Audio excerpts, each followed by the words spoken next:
was playing Call of Duty. Oh my god. Alright, so here's my review on the Neca City Hunter Predator. Of course, I'm going to start off with, of course, painting and sculpting, but of course you don't see the box. I don't have a box to show you, but this figure's not that bad. So let's start off with the painting and the sculpting. The painting and the sculpting on this figure is, again, beautiful. Move this beer. Neca is always keen eye on detail. On detail, like the biomass, you can see the nice vision, sort of. Has a nice black texture, sort of, if you can see it. You can also probably even see the plasma shot, the laser sight. It also has this nice rusty bone texture, which is really nice for NECA figure.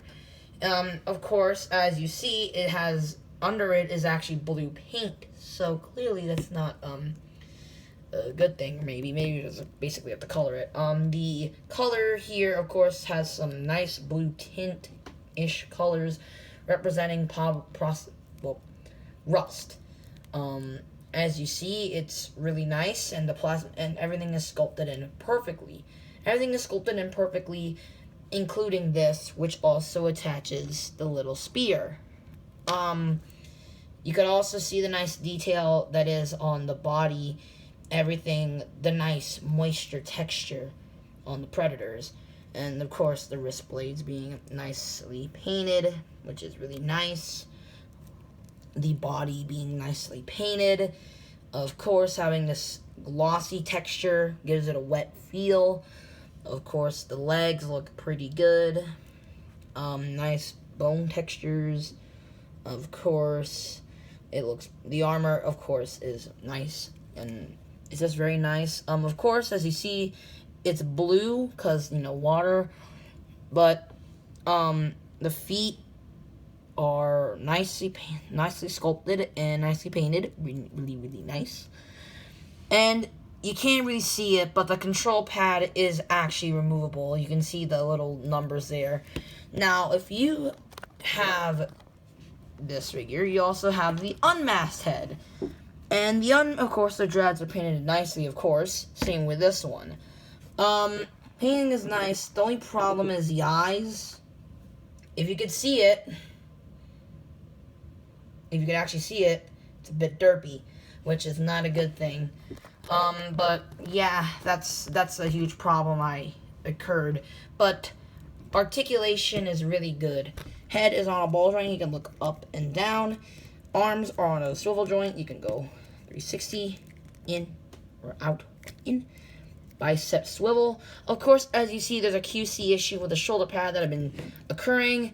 The double bend at the elbow, ball joint at the wrist. Yes, this is the original copy, not the reissue. The body is on a nice ab crunch, but it's a little bit tight.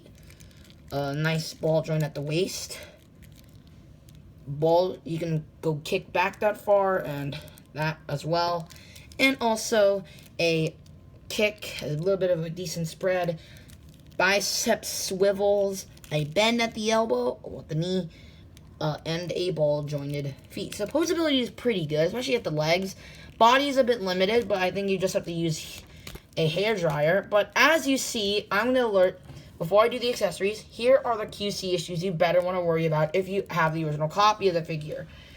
If you have the reissue, sort of listen, but don't listen to this part, because this part I actually broke the control pad, and it's really fragile. It's really fragile. However, with the re-release, it finally is fixed. Of course, you might get a sort of okay shoulder pad. Of course, the plasma caster, it might have broken out of the box, so who knows. I saw ULC Films who had a broken leg with its first copy, and the little clothing here is also broken, sadly. It's also broken. And as you see, he also comes with a lot of stuff, but as you see, there's glue everywhere on the tips of the spears because I actually broke the spear. Yay! I also broke the wrist blades, if you can see it. The wrist blades are kind of bent and kind of broken. So be aware for those issues. Now, accessories overall, City Hunter comes with an alternate head. That, of course, is another problem. This thing falls off too easily. As you see... Oh, that's painful. That is painful. I like this a lot more than the masked head, because the masked head is too loose. But, as I heard, it's really nice to get an unmasked City Hunter. And, yeah, it's really good. As you see, he also comes with a plethora of accessories. He has, of course, 2 fist hands, one open hand, which, 2 fist hands, 1 open hand. Of course, the fist hands are technically grabbing hands, but you can use this hand to attach onto here.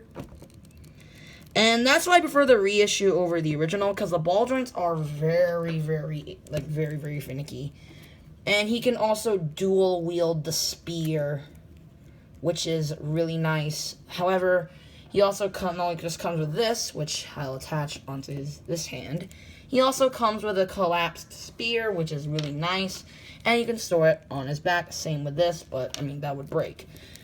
He also comes with a skull and spine trophy that also attaches.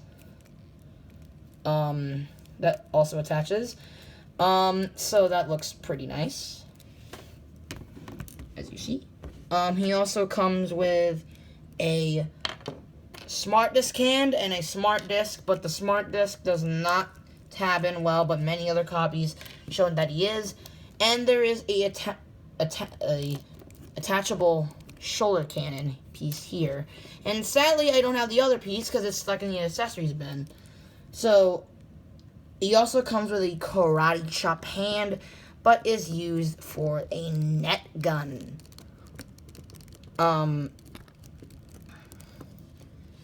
Which the net gun goes in, and you just have to align the net gun, and that will look nice.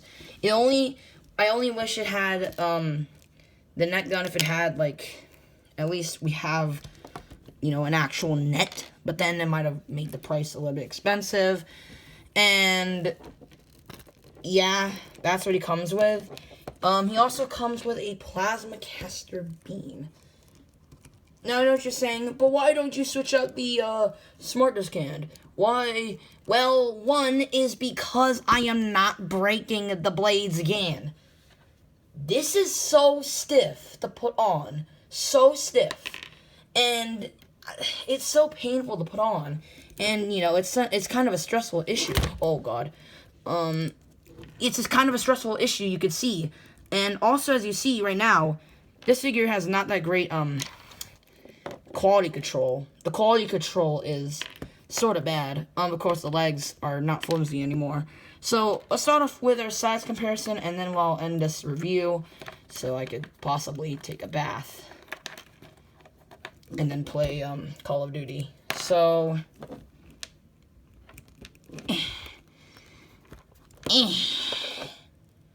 also be aware of the shoulder cannon. So, yeah, he cannot stand well, but, get the ball joint. And as you see, he stands about almost 8.5 inches. So you could probably see that. Now, so buy now, skip, or wait for a deal. I actually recommend getting the reissue over the original release. The original release has not only just a fragile wrist computer, but a fragile, like, everything overall. But once you learn about the QC issues that I told you about, you should be pretty happy with this figure. And I was happy when I had this figure. It was a really nice figure to get. You know, to get a Predator like this figure, just getting this figure is just so nice. Giving him so much articulation is a win-win. And, you know, I've had this guy for, like, what, 2 years from now? Maybe 2.5? And I still love this guy, but, I mean, it's just, yeah, he's just filled with problems, sorta. But I still recommend getting him or the Jungle Hunter Predator. So, that's it. I'll see you guys later, and I'll see you on the next review on the Transformers Studio Series Grimlock. So, see you guys later. Bye.